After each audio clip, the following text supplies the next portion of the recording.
Chunna Aryan digital recording studio Purnia DJ Manish वाला गई बोगे सिंगिंग बाय मुन्ना कुशवाहा हे गे बाबुआ में तोरे साथ खइबे पकवानवा के जान साथ खइबे पकवानवा के जान हे गे बाबुआ में तोरे साथ खइबे पकवानवा के जान ये जान खइबे पकवानवा के जान ये जान गोरे गोरे गलिया तरंगवा लगई बोगे जान ये जान गोरे गोरे गलिया तरंगवा लगई बोगे जान बाबुआ में तोरे साथ खइबे पकवानवा के जान ये जान खइबे पकवानवा के जान ये जान गोरे गोरे गलिया तरंगवा लगई बोगे जान ये जान गोरे गोरे गलिया तरंगवा लगई बोगे जान mix by Chunna Aryan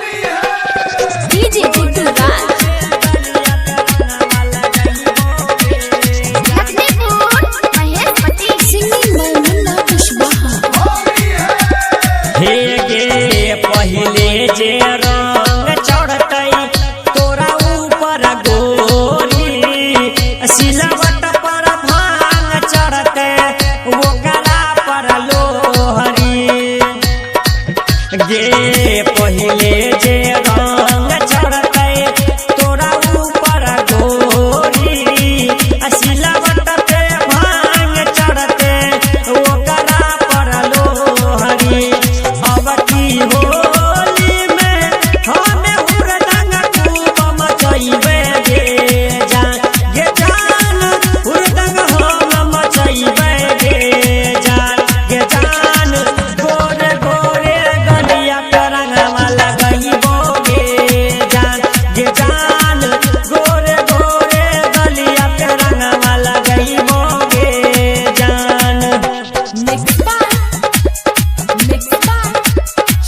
Chunna Aryan DJ Guddu Raj Mahesh Pati singing by Munna Kushwaha हे गे लाल गुलाल उड़तई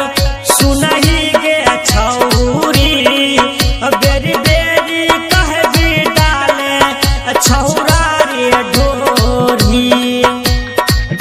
गे लाल गुलाल उड़तई सुनही गे छौरी बेरी बेरी कहबी डाले छौरा रे ढोरी मुन्ना संग होली में तोरा खूबे मजा आई तो गे जान ये जान खूबे मजा आई तो गे जान ये जान गोरे गोरे गलिया तरंगवा लगई बोगे जान ये जान गोरे गोरे गलिया तरंगवा लगई बोगे जान ये जान डीजे मनीष खानपुर बाजार block road digital recording studio Purnia.